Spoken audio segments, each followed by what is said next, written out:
Get out of my house. Paying the bills doesn't make you family.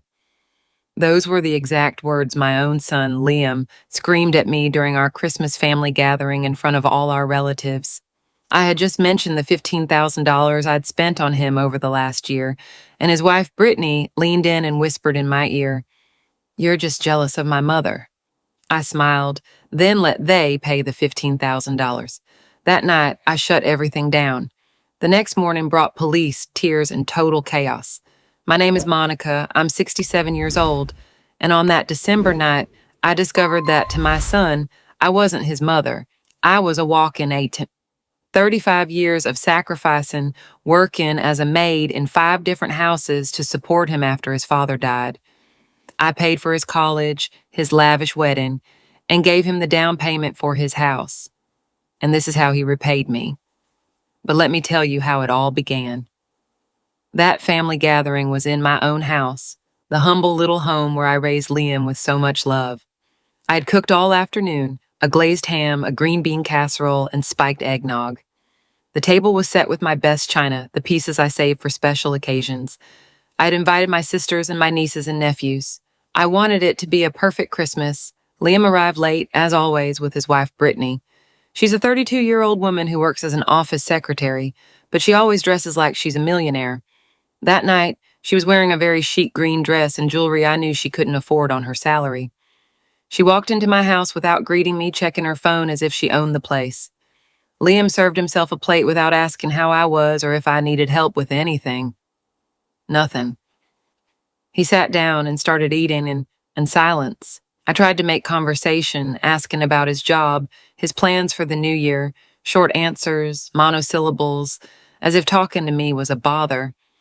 It was then that I mentioned I'd been working extra hours cleaning houses to save up money for their Christmas gifts. I wanted to buy them something special, to show them how much I loved them. Brittany looked up from her phone and gave me a look of contempt I'll never forget. "Monica, you're not young anymore. You should be thinking about retiring instead of bothering Liam with your money problems." Bothering. That word stabbed me like a dagger in the chest. I explained that it wasn't a bother, that he was my son, and I had always worked to support him. Then Liam spoke, and his words shattered my soul. "Mom, Brittany's right. You're always talking about money, about what you spend on us. You seem obsessed with reminding us how much it costs to keep you around." Keep me around.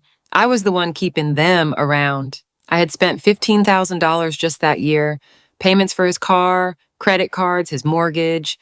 My sister Yolanda, who was sitting next to me, gasped. My nieces and nephews stopped eating, sensing the tension filling the air. But the worst was yet to come. Brittany leaned in and with a poisonous smile whispered loud enough for everyone to hear, "You know what I think, Monica? You're just jealous of my mother, Celia. She has real money. She can give us things without reminding us of it every 5 minutes. You only give to manipulate." The silence was deafening. My sisters looked at me with pity. My nieces and nephews didn't know where to look. If you're watching this video, please, subscribe to the channel, and tell me in the comments where you're watching my story of revenge from. I want to know how far it has reached. Liam said nothing. He didn't defend me. He just sat there, letting his wife humiliate me in my own home, in front of my own family. I felt like the world was crashing down. 35 years of sacrifices, of scrubbing my hands raw, cleaning other people's floors, of eating beans so he could eat meat, of wearing the same clothes for years just to buy him what he needed. All of it reduced to manipulation, to emotional blackmail. But it didn't end there. Liam finally opened his mouth, and what he said was the final blow. "Mom, maybe Brittany is right. Maybe you need to understand that paying the bills doesn't automatically make you family. Family is earned with respect, not with money. Get out of here," I told him then, with a calm that surprised even me. "Get out of my house right now." Liam got up from the table with that arrogance I hadn't taught him. Brittany followed, but before leaving, she turned back to me with a blood-chilling smile. "Thanks for clearing things up, Monica. Now we know exactly what place you hold in our lives." The door slammed shut, echoing throughout the house. My sisters remained silent. My nieces and nephews stared at their plates. Yolanda was the first to speak. "Monica, you can't let them treat you like that. That boy has forgotten everything you did for him." But I was no longer listening. Liam's words repeated over and over in my mind. Paying the bills doesn't make you family. After everything I had sacrificed, after giving up my own life to build his, I wasn't family to him. I was just a nuisance, an inconvenience who awkwardly reminded him how much it cost to support him. My sister Yolanda came over and hugged me. I could feel her indignation, her fury at what she had just witnessed. That boy has no shame, Monica. After everything you did for him, you worked like a slave to give him an education so he could have a better life than ours. The tears started to flow, but they weren't just tears of sadness. They were pure humiliation. They had been capable of humiliating me in front of my whole family, of reducing 35 years of sacrifice to simple manipulation. Yolanda kept talking, but her words reached me like distant echoes. Do you remember when Liam was little and got pneumonia? You worked 3 jobs to pay for the private hospital. And when he wanted to study engineering, you sold your wedding earrings to pay for his college. Every word from my sister was like a knife twisting deeper because she was right. I had sold everything of value to invest in Liam's future. I had given up on remaking my emotional life because no man wanted to take on a woman whose only priority was her son. I had lived in the same humble little house for 30 years because every extra dime went to Liam. That night, after everyone left, I sat in my empty kitchen and cried harder than I had since my husband died. But amidst the tears, something else was growing inside me. A cold, calculated rage I had never felt before. Because Liam and Brittany didn't know something very important, something I had kept secret for the last 6 months. Mrs. Henderson, one of the women I'd worked for as a maid for 30 years, had died in June. In her will, she had left me $850,000. $850,000 that no one knew I had, not Liam, not Brittany, not even my sisters. Mrs. Henderson had no children, and in her final years, I was more than her maid. I was her companion, her confidant, almost a daughter to her. When the lawyer, Mr. Rodriguez, read the will to me, I couldn't believe what I was hearing. Mrs. Henderson had left a letter explaining her decision. Monica was the only person who cared for me with genuine love, expecting nothing in return. She deserves to live her final years with dignity and without financial worries. For 6 months, I kept that secret, unsure what to do with so much money. I thought about telling Liam, about helping him pay off his house completely, securing his future. But something always stopped me, an inner voice that told me to wait, to observe, not to rush. Now I understood why. The next day, I woke up with a mental clarity I hadn't had in years. I put on my best clothes, the gray skirt I saved for special occasions, and left the house. My first stop was the Wells Fargo Bank, where I had the inheritance papers. I needed to organize my finances and plan my next moves very carefully. The bank manager, Mr. Harris, greeted me with a smile. He had handled the entire inheritance transaction and knew my situation perfectly. Mrs. Monica, how can I help you today? I want to cancel all the automatic transfers I have scheduled for my son, Liam. I told him firmly. All of them. His mortgage payment, his car payment, his credit cards, everything. Mr. Harris looked at me, surprised. For years, he had processed those transfers. He knew I was practically broke every month to cover Liam's expenses. He had seen me arrive at the end of every month with crumpled bills, the earnings from my cleaning work, to make sure my son's payments were covered. Are you sure, Mrs. Monica? Those are important payments, the house payment, the car loan, 3 different credit cards. We're talking about almost $1,000 a month. Completely sure, and I want the cancellation to be effective immediately. I signed all the necessary papers. Mr. Harris explained that Liam would receive notifications from all the banks and companies informing him that the payments had been suspended and that he would have about a week before late fees started piling up. 1 week. Liam would have 1 week to realize that his ATM had stopped working. My next stop was a downtown boutique, an elegant place I had never entered because everything seemed too expensive. But today was different. I had $850,000 in the bank and 35 years of sacrifices to reclaim. The saleswoman, a young, chic woman, looked me up and down when I walked in. She probably thought I had the wrong store, that a 67-year-old maid had no business being there. May I help you? She asked with a forced smile. I want a dress, I said. Something elegant, black, because I'm going to a funeral. I wasn't lying. I was going to the funeral of the submissive Monica, the Monica who swallowed insults, The Monica who believed love was proven by letting herself be humiliated. That Monica had died the night before in my kitchen. The dress I chose cost more than my monthly salary as a maid. It was black, elegant, with a cut that made me look like what I now was, a woman with power. I also bought high-heeled shoes, a genuine leather handbag, and pearl earrings. I left that boutique feeling like a completely new person. That afternoon, as I walked downtown with my purchases, my phone rang. It was Liam. For the first time in years, he was calling me. Mom, I need to talk to you. Something weird happened with the banks. His voice sounded worried, confused, almost desperate. I smiled as he continued talking. I got like 10 different notifications saying that automatic payments were canceled. It must be a system error. You didn't change anything on your account, did you? That's odd, Liam, I replied in the sweetest voice I could muster. And what were those payments for? You know, Mom, the usual ones, the house, the car, the credit cards, the payments that you help us cover. Now he was saying, you help us. It was no longer manipulation, no longer an obsession with money. Now it was help. How quickly words change when you need something.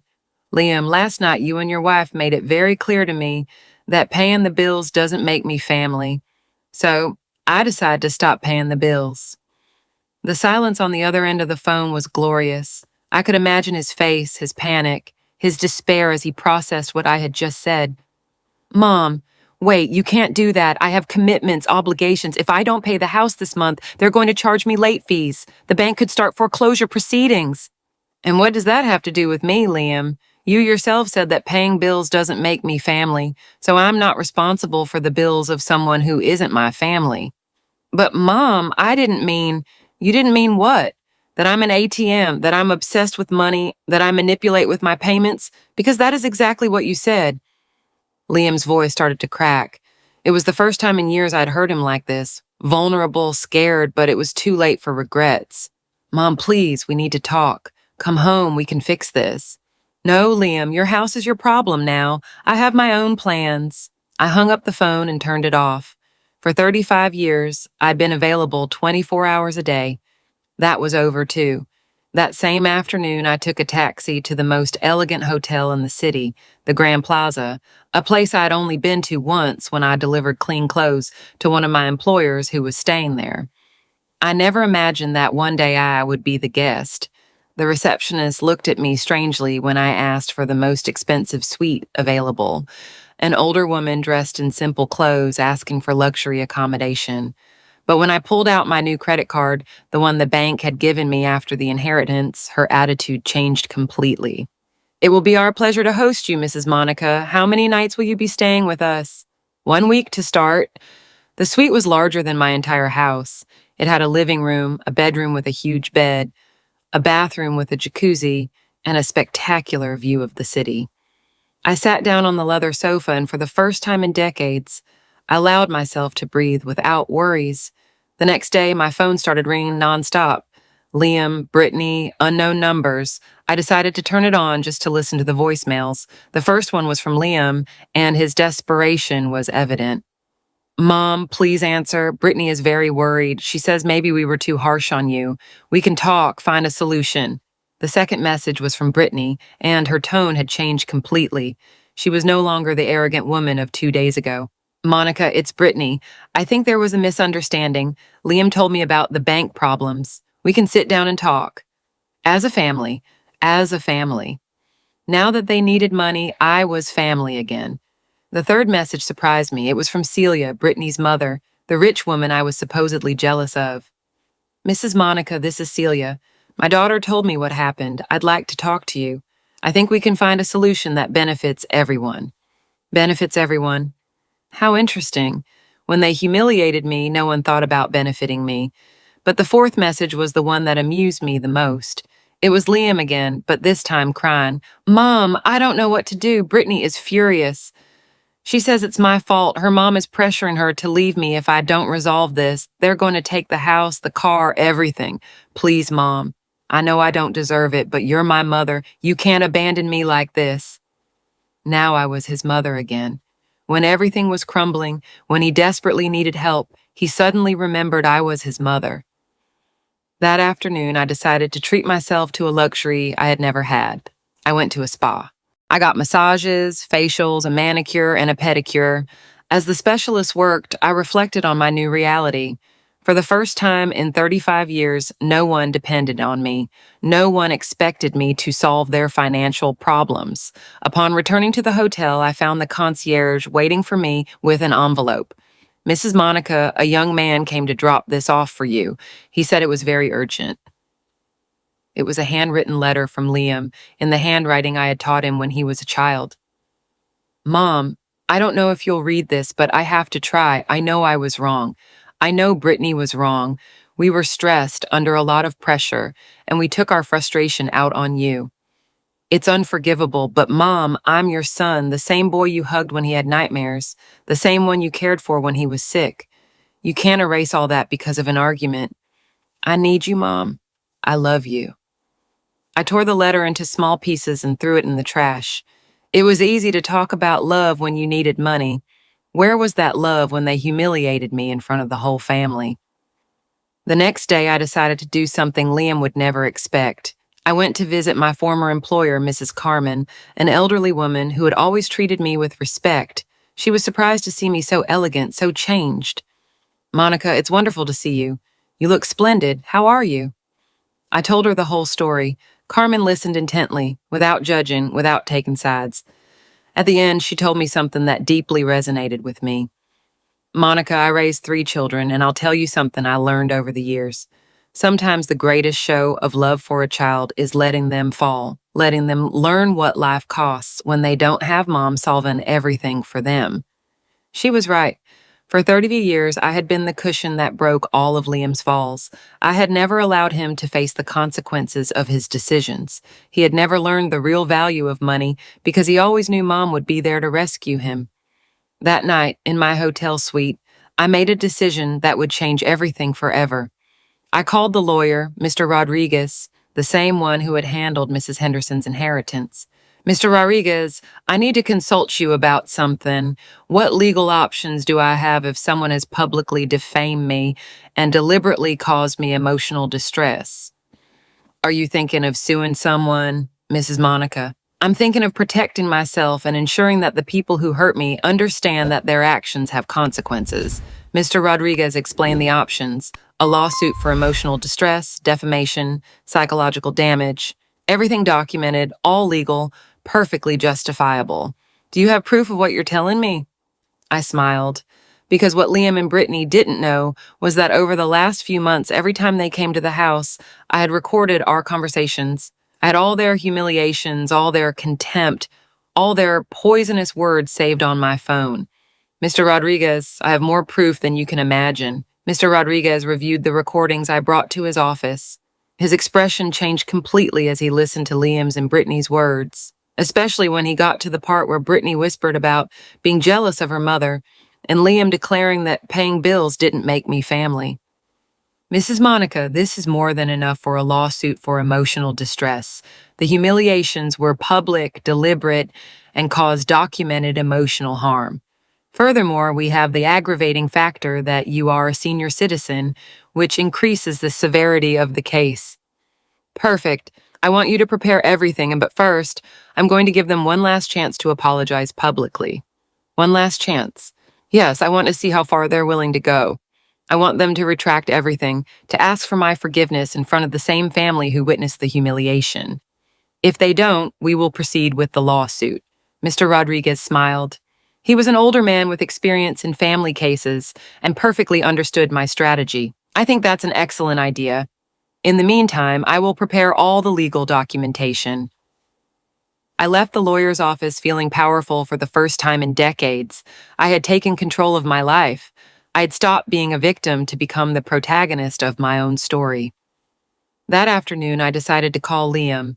He answered on the first ring, as if he had been desperately waiting for my call. Mom, finally! I was so worried. Where are you? I went to your house 3 times and you weren't there. I'm somewhere I can think clearly, Liam, far from the toxic environment where I was humiliated. Mom, about that, Brittany and I have been talking. We think we all got carried away that night. Maybe we could sit down and talk. Sit down and talk? After what you said to me in front of the whole family, after reducing 35 years of sacrifice to simple manipulation, Mom, please, we're going through a very difficult time. The banks have already started calling. If I don't pay this week, they're going to start foreclosure proceedings. Now you're going through a difficult time.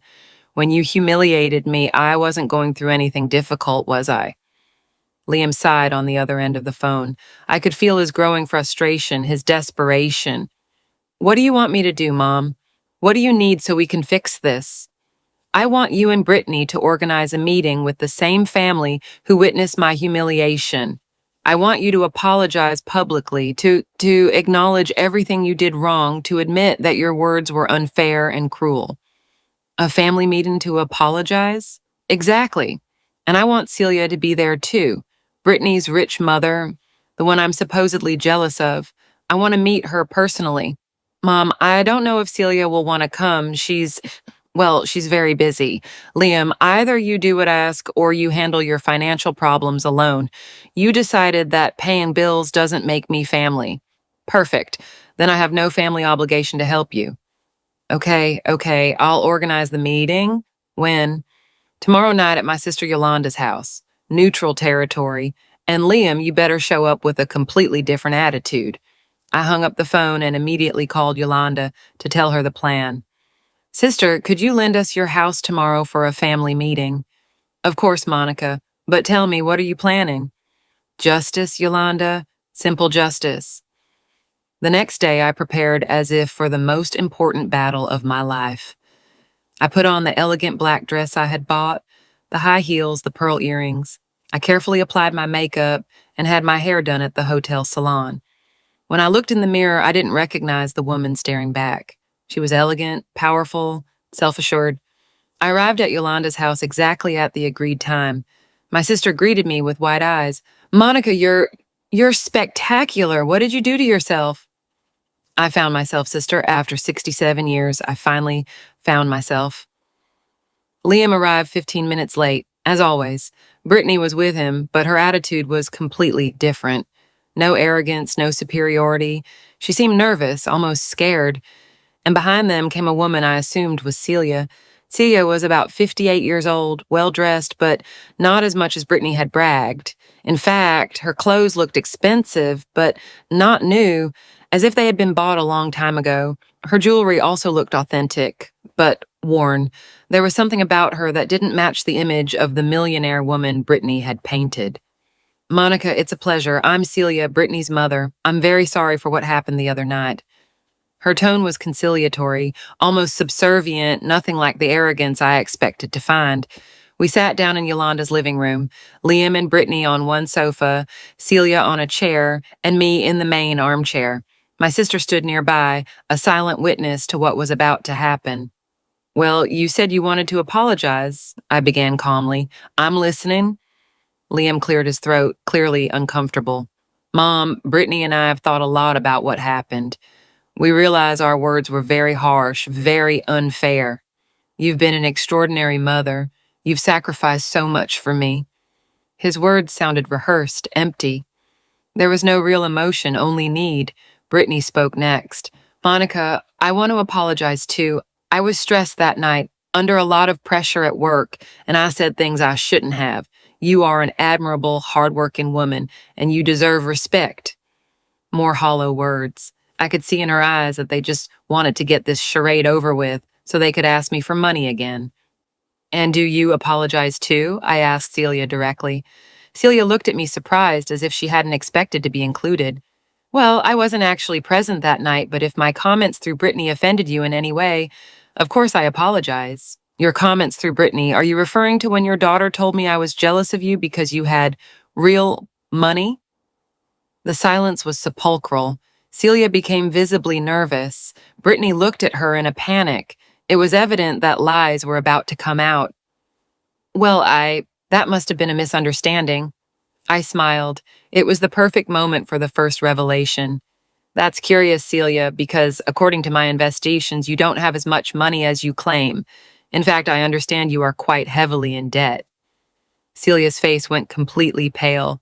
Brittany looked at her in horror, as if she had just discovered that her whole life was a lie. Liam didn't understand anything, but could feel the tension filling the room. Investigations? Celia stammered. I don't know what you're talking about. I pulled out a folder I had brought with me. Mr. Rodriguez had been very efficient at gathering information. Celia Mendez, 58 years old, divorced 3 years ago. Your ex-husband kept most of the assets in the divorce because he discovered you had been compulsively spending and concealing debts. You currently owe $200,000 in credit cards, personal loans, and a mortgage that is in default. The silence was so thick you could cut it with a knife. Brittany was staring at her mother as if seeing her for the first time. Mom, is that true? Brittany whispered. Celia tried to regain her composure, but her voice trembled as she spoke. Those are private matters. You have no right to investigate my personal life. I have every right when you allow your daughter to humiliate me using your supposed wealth as an excuse. When you tell me I'm jealous of your money, when in reality you can't even pay your own debts. Liam finally spoke, his voice confused. Brittany, I don't understand. You always said your mom was a millionaire, that she had property investments. Brittany couldn't speak. Tears started streaming down her cheeks as the truth crumbled in front of everyone. I continued reading the report. Furthermore, Celia works as a sales associate at a department store with a salary that barely covers the rent for her one-bedroom apartment. The jewelry she wears is imitation, bought at second-hand stores. The car she drives is about to be repossessed. Enough! Celia screamed, completely losing her composure. You have no right to expose my life like this. I have no right. How did you have the right to allow your daughter to humiliate me based on lies? How did you have the right to make me feel inferior for not having your supposed money? Brittany finally found her voice, but it was just a broken whisper. Mom, why did you lie to me? Hey, why did you make me believe we were rich? Celia completely broke down. Tears poured down her face as the truth spilled out. Because I wanted you to be proud of me. Because when your father left, I was left with nothing. I lost the house, the cars, everything. But I didn't want you to know your mother was a failure. Celia's crying filled the room. Brittany looked at her with a mixture of horror and pity, while Liam tried to process all the information. So, when Brittany told me I was jealous of her rich mother, I continued, she was actually defending a woman who is more in debt than I ever was. How ironic. Liam finally reacted, turning to Brittany furiously. Are you telling me we humiliated my mother based on lies? That your rich family you bragged about doesn't even exist? I didn't know, Brittany cried. My mother lied to me my whole life. But that doesn't justify what you did to me, I interrupted. Whether they lied about their financial situation or not, the contempt was real, the humiliations were real, the pain you caused me was real. I got up from the armchair and walked toward Liam. You know what the saddest part of all this is, son?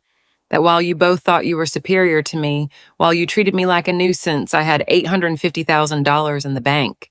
The 3 people in front of me froze. Liam opened his mouth, but no sound came out. Brittany stopped crying, stunned. Celia slowly lifted her head. What did you say? Liam murmured. $80,000, an inheritance I received 6 months ago from Mrs. Henderson, the woman I worked for 30 years. Money I plan to use to secure your future, Liam. Money I was going to invest in a bigger house for the whole family. I pulled out my bank statement and showed it to him. His eyes widened as he saw the figure. Impossible, Brittany whispered. Very possible. It turns out the maid you both look down on is richer than your whole family put together. The woman who was supposedly jealous of Celia's disguised poverty could actually buy and sell everything they owned 10 times over. Liam stood up abruptly. Mom, why didn't you tell us? Why did you keep it a secret? Because I wanted to see who you really were when you thought I had nothing to offer you. I wanted to see if you respected me as a person or just as a source of money. The answer became very clear that Christmas night, I continued. When you thought I was just a poor maid, you treated me like garbage. You humiliated me. You showed me contempt. You told me that paying bills didn't make me family. Celia finally spoke, her voice trembling. Mrs. Monica, if we had known, you would have treated me better. You would have pretended to show respect for my money. That is exactly the problem. Respect shouldn't depend on how much money someone has in the bank. Yolanda, who had remained silent all this time, finally spoke. Monica is right. I saw how they treated her that night. It was cruel, unfair, and painful to witness. Liam approached me with tears in his eyes. Mom, I made a terrible mistake. I didn't know. I didn't think. I didn't mean my words. But I'm your son. You have to forgive me. I have to forgive you? Why? Because now you know I have money? Because now you need me more than ever? No, Mom. Because I love you. Because you're my mother and I was wrong. If you love me, Liam, why did you treat me like that when you thought I had nothing to give you? Where was that love when you humiliated me in front of the whole family? He couldn't answer because he had no valid response. The truth was evident. His love was conditional on my financial usefulness. Brittany also approached, completely distraught. Monica, I know I'm unforgivable. I know what I did was unpardonable, but please give me a chance to make it right. How do you plan to make it right, Brittany? By giving me back my dignity, erasing the public humiliation, healing the emotional wounds you caused me. She couldn't answer because she knew some things can't be undone. I looked at the three of them, so vulnerable now, so different from that Christmas night when they felt superior to me. Now, you are going to experience something I lived for years, financial uncertainty. You're going to know what it feels like not to have someone to solve your money problems. You're going to learn the real value of money.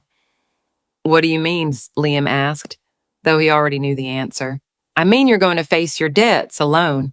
You're going to learn to live without the ATM you despised so much. But Mom, Liam stammered, I can't lose the house. Brittany will lose her job if we end up on the street. We have a life built together. A life built with my money, with my sacrifices. That's not your life, Liam. It's the life I gifted you while you showed me contempt for giving it. Brittany fell to her knees in front of me, crying uncontrollably. Please, Monica, I know I don't deserve it, but I beg you, we can change, we can be different. Give me a chance to prove I can be the daughter-in-law you deserve.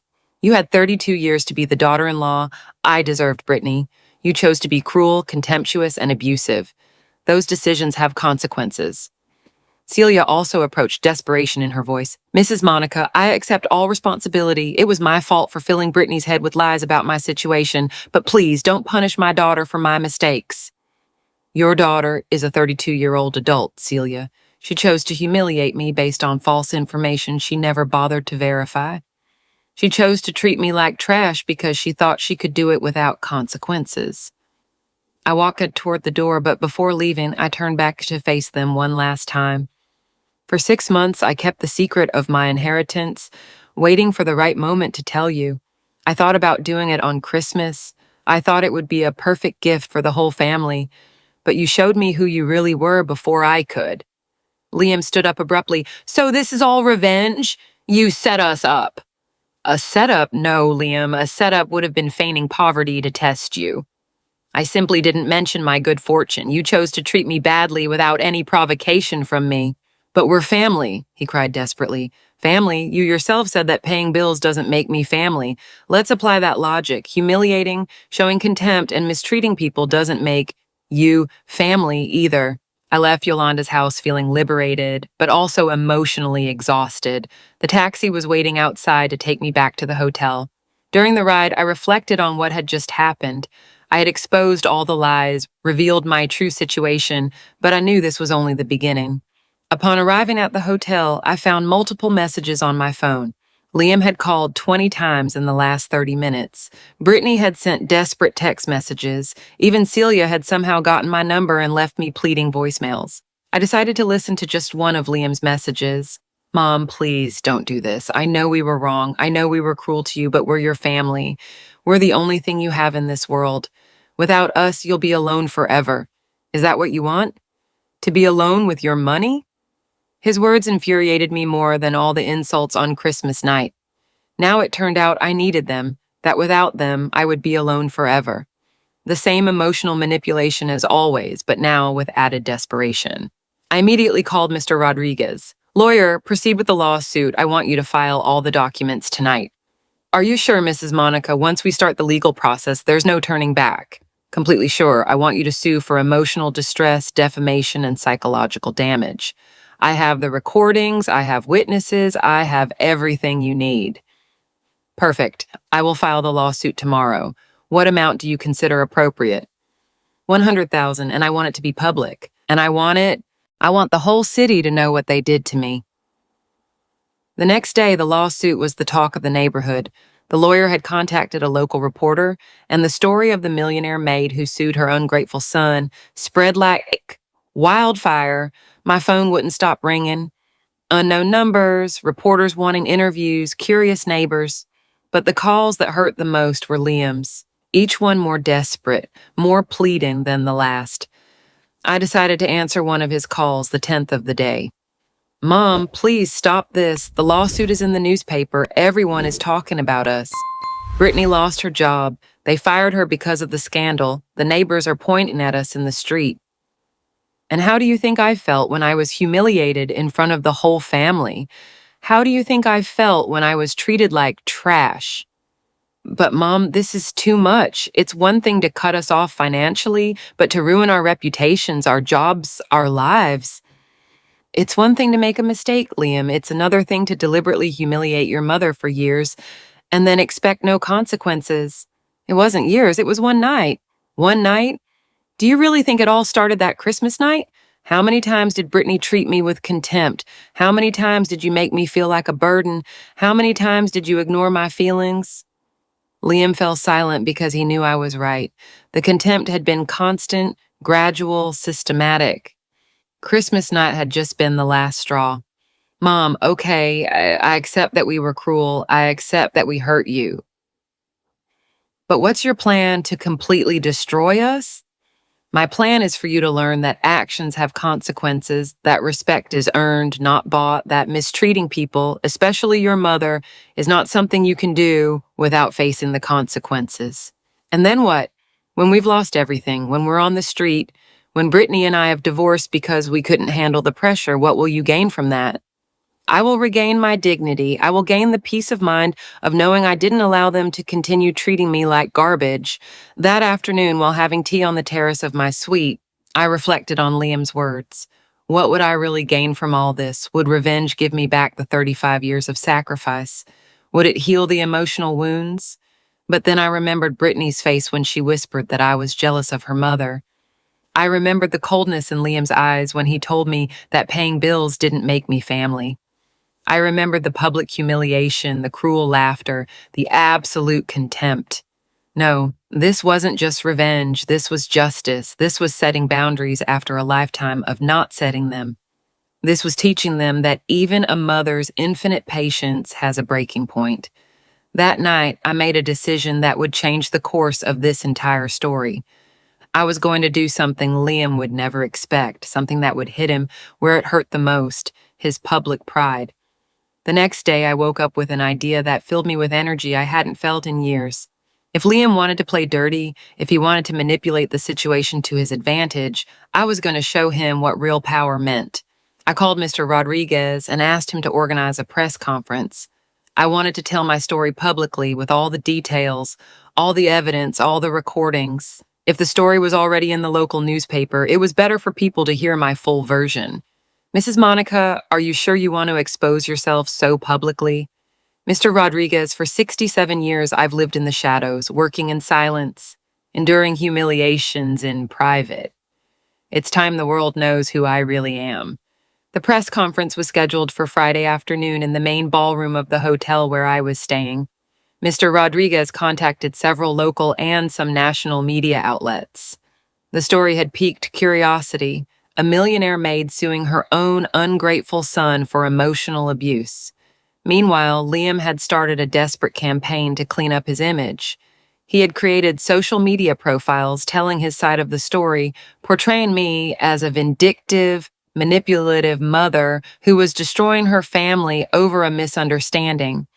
His posts said things like, "My mother is punishing us for a normal family argument. She cut off all financial support overnight and is now suing us for $100,000.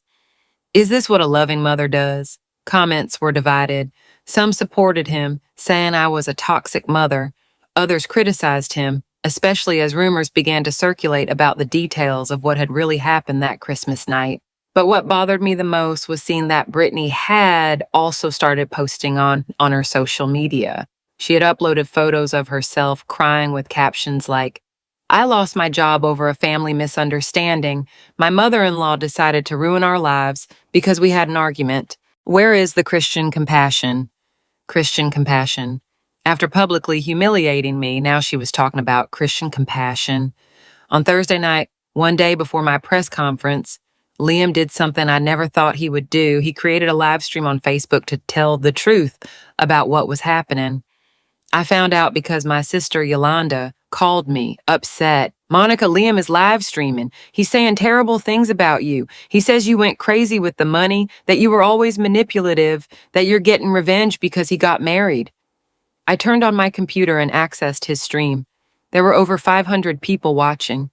Liam was in his living room with Brittany by his side, crying, playing the perfect victims.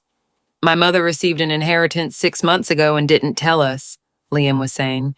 Then, when we had a small family argument at Christmas, she decided to punish us by cutting off all the financial support she gave us. Now we've lost the house, Brittany lost her job, and she's suing us for $100,000. The live comments were a mix of support and criticism. Some said, "Your mother supported you for years, you should be grateful." Others commented, "A mother shouldn't abandon her children like that." But what infuriated me the most was when Liam started crying on camera. "I just want my mother back. I know we made mistakes, but she was all we had. Now she's living in a luxury hotel while we're left with nothing. Is that fair?" Brittany spoke next, theatrically wiping away tears. Monica was always controlling with money. She always reminded us how much she spent on us. That Christmas night, when we told her that bothered us, she exploded, threw us out of her house, and canceled all our payments the next day.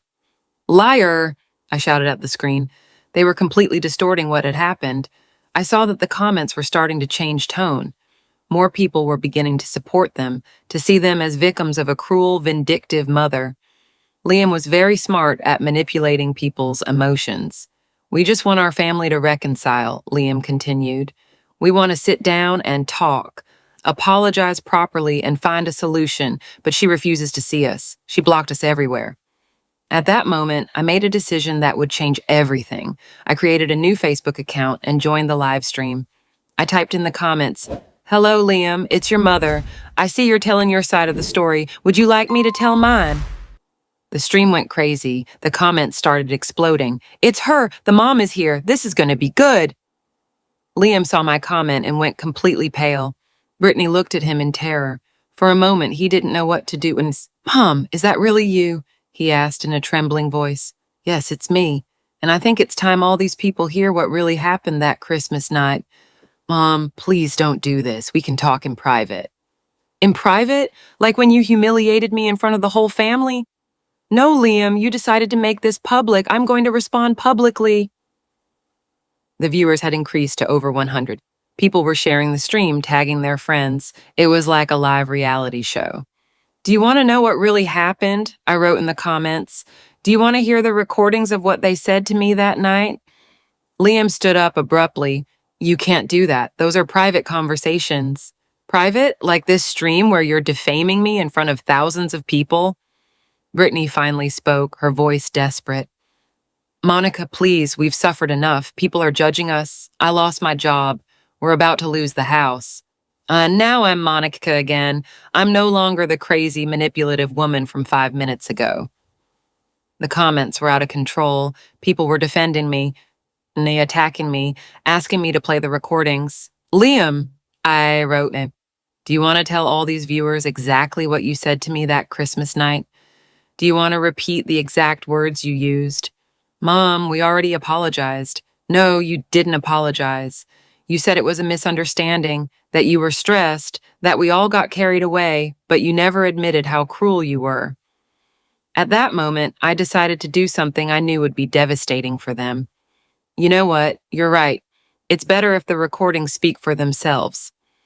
And without further ado, I began to play the audio of Christmas night through my computer speakers directly into their live stream. Brittany's voice sounded clear and crisp. "You're just jealous of my mother. She has real money." Then Liam's voice. "Paying the bills doesn't automatically make you family."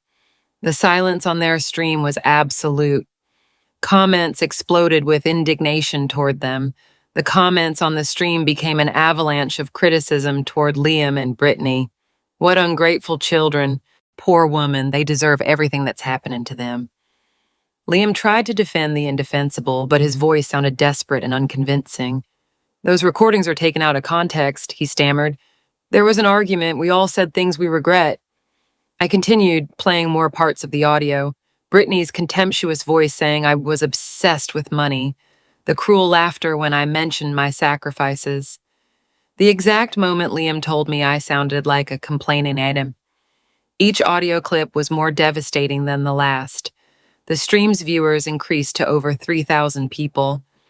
The story was going viral in real time. This is what they call a small family argument, I wrote in the comments, humiliating a 67-year-old mother in front of her entire family. Brittany tried to take control of the situation. Monica, I understand you're hurt, but this won't repair our relationship. This is only making things worse for everyone. Repair our relationship? What relationship, Brittany? The relationship where you treat me like trash and I pretend it doesn't hurt? The comments were relentless. That daughter-in-law is a viper. The son is an ingrate. Mrs. Monica, you did the right thing. Liam finally completely lost his composure. Stop it, Mom. You're destroying our lives. People are attacking us in the streets. Brittany can't even leave the house. And how do you think I felt when I was attacked that night in my own house? When you made me feel like a stranger in my own family? At that moment, I decided to play the most painful part of the recording, the moment Liam told me to leave my own house, and Brittany's final words. Thanks for clearing things up, Monica. Now we know exactly what place you hold in our lives. The silence after those words was sepulchral. Even the comments stopped for a few seconds, as if everyone was processing the cruelty of what they had just heard. Then the comments exploded with a fury I had never seen.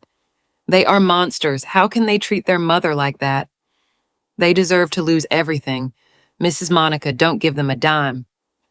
Liam stood up abruptly and tried to end the stream, but it was too late. Thousands of people had already recorded clips of the stream and were sharing them on all social media. Before he could close the stream, I wrote one last comment that I knew would be devastating. To everyone watching this, for 35 years, I worked as a maid to give this man the life I never had. I paid for his college, his wedding, his house, his car. I spent my last savings on him, and this is how he repaid me. Now that I have my own money, that I don't need to be his ATM anymore, he wants to play the victim. The only victim here is me. Liam abruptly ended the stream, but the damage was already done. In less than an hour, clips of the stream were circulating throughout the city. Neighbors who had previously greeted him now pointed at him with contempt. The store where Brittany had worked issued a statement saying she had been fired for representing values contrary to those of the family-owned business. My phone wouldn't stop ringing. Reporters, TV shows, even entertainment producers wanted to interview me. The story had crossed local borders and was becoming a national phenomenon. That night, I decided to cancel the press conference I had planned. It was no longer necessary. The live stream had achieved more than any formal event could have. And the next day, Mr. Rodriguez woke me up with news I hadn't expected. Mrs. Monica, did you see the news? The story went national. They're calling Liam the most ungrateful son in the country.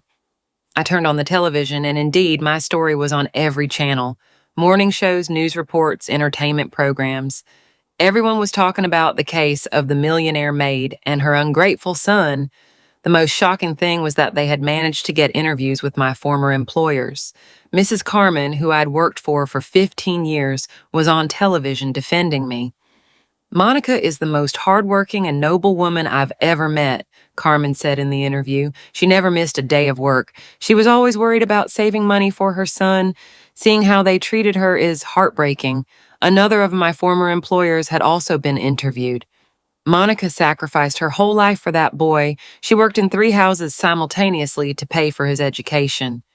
We would see her arrive exhausted, but always with a smile because she knew she was building her son's future. The testimonials continued all morning. My former bosses, neighbors, even the corner store owner where I shopped for years. Everyone telling stories of my sacrifices for Liam. But the most impactful was an interview with the sister of Mrs. Henderson, the woman who had left me the inheritance. My sister Helen always said Monica was like a daughter to her, the woman explained. In the last years of her life, Monica was not just her employee, she was her companion, her confidant, her family. That's why she left her that inheritance, because she knew Monica had cared for her with genuine love, not out of self-interest. As I watched the news, my phone rang. It was a number I didn't recognize. Mrs. Monica, this is Maria Jenkins from Justice for All. We'd like to invite you on our show to tell your full story. Over the next few days, the invitations didn't stop coming. Radio shows, television, even a publisher who wanted me to write a book about my experience. Meanwhile, Liam's and Brittany's lives publicly fell apart. Social media had turned them into social pariahs. Brittany couldn't find a job anywhere because her name was associated with the scandal. Liam had lost several clients in his engineering job because companies didn't want to be associated with someone who had mistreated his elderly mother. The bank finally foreclosed on their house. They were seen leaving with their belongings in boxes while neighbors recorded them and uploaded the videos to social media. The comments were merciless. They deserve it. Divine karma. Now they'll know what it's like not to have mom. A week after the viral stream, I received an unexpected call. It was Celia, Brittany's mother. Mrs. Monica, please, my daughter is destroyed. Liam is depressed. They're living in my one-bedroom apartment, sleeping on the floor. Don't you think they've suffered enough? Enough? After 1 week? I suffered for 35 years. Celia, they created this situation. They chose to publicly humiliate me. Now they are facing the consequences of their actions. But they're thinking of divorce. Brittany says she can't handle the social pressure anymore. Is that what you want? To completely destroy their marriage? The truth was, I didn't know what I wanted. The revenge had been more satisfying than I expected, but also more devastating. Seeing their public destruction gave me a bittersweet feeling. It was justice, but it was also painful to see the son I had raised with so much love suffer. That night, as I looked at the city from the terrace of my suite, I reflected deeply on everything that had happened. The revenge had been complete, devastating, public. Liam and Brittany had lost everything: the house, the jobs, the reputation, the dignity. But something inside me didn't feel completely satisfied. Perhaps it was because, despite everything, Liam was still my son, the same boy I had carried in my arms when he had a fever, the same one I had comforted when he had nightmares, the same one for whom I had sacrificed everything for 35 years. But then I remembered his exact words: paying the bills doesn't make you family. And the satisfaction returned to fill me. The next day, Mr. Rodriguez called me with unexpected news. Mrs. Monica, Liam wants to withdraw his defense in the lawsuit. He is willing to accept full responsibility and pay the $100,000 for emotional distress. $100,000? With what money? He's completely ruined. He says he's going to get a loan, sell everything he has left, and work day and night until he pays it off. He just wants this to end. The irony was perfect.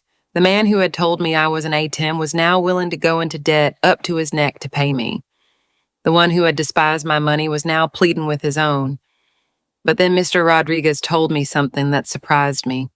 He also asked me to give you a personal message. He says he understands if you never forgive him, that he accepts that he destroyed the relationship with the only person who truly loved him. He says he's not asking for forgiveness because he knows he doesn't deserve it. He just wants to pay you what he owes and disappear from your life forever. Disappear from my life forever.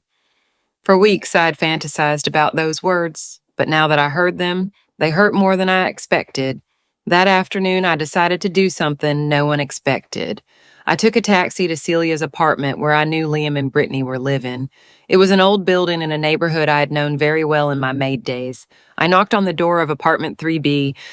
Celia opened it, looking completely surprised. Mrs. Monica, what are you doing here? I came to talk to Liam one last time.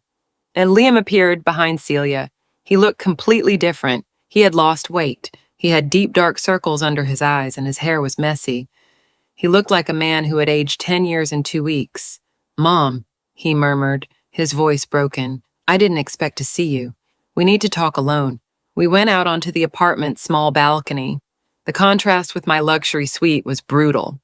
2 weeks earlier, he lived in a 3-bedroom house, and I in a humble little home.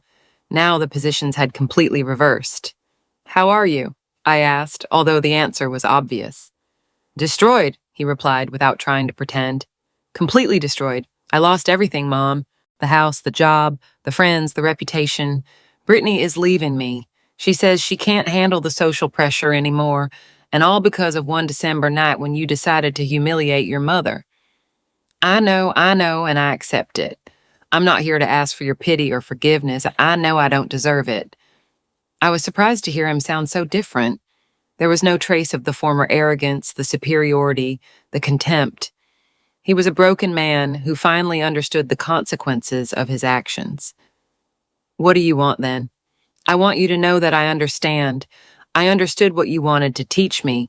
I understood what it feels like to be alone, without money, without support, without family. I understood what you lived through all these years while I took you for granted." His words sounded genuine, but it was too late for lessons learned. "I also want to ask you something," he continued. "When I pay the $100,000 from the lawsuit, I want you to consider us completely even. That you never have to see my face again if you don't want to, that you can live your life in peace with your money, without the burden of an ungrateful son." The burden of an ungrateful son. That's what he thought he was to me. "Liam, you were never a burden. You were my life's project, my reason for existing, my greatest pride. That's why it hurt so much that you treated me the way you did." Tears began to roll down his cheeks.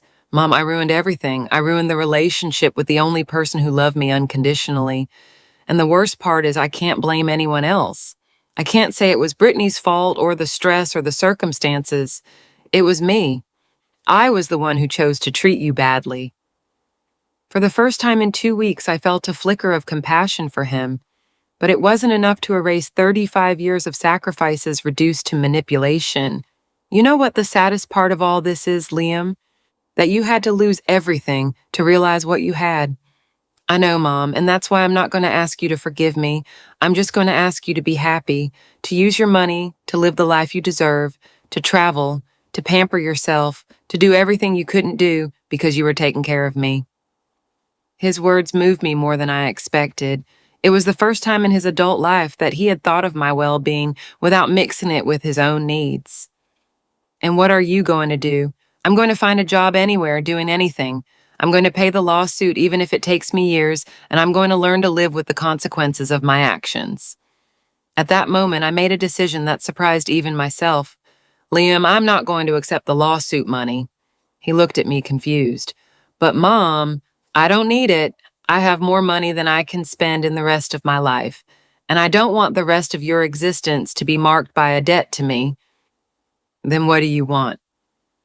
"I want you to learn to be a real man, to build your life with your own hands without depending on anyone, to appreciate what you have while you have it, and to never, ever mistreat someone who loves you again." "Does that mean you forgive me?" I looked him directly in the eyes before answering. "That means I'm releasing you from the financial debt. The emotional debt is something you'll have to live with for the rest of your life." I got up to leave, but before stepping off the balcony, I turned back to him one last time. "Liam, for 35 years, I was your mother. As of today, you are free to be your own man. Use it wisely." I left the apartment without looking back.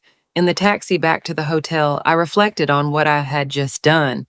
I hadn't truly forgiven him, but I had liberated him. I had cut the chains that bound me to a toxic relationship, but I had also cut the ones that made me his eternal savior. That night, I called Mr. Rodriguez to officially withdraw the lawsuit. The next day, I bought a small but elegant house in a quiet neighborhood, far from all the painful memories. It was time to start the life I had never allowed myself to have. 6 months later, while having coffee in the garden of my new house, I reflected on everything that had happened. Liam had found an engineering job in another city. Brittany had left him, just as she had threatened. He was rebuilding his life from scratch, without anyone's help, finally learning the value of independence. I don't regret adopting him when he was a child. I only regret not having understood sooner that kindness should never be practiced at the expense of self-destruction. And then I finally learned that self-love is not selfishness. it's survival.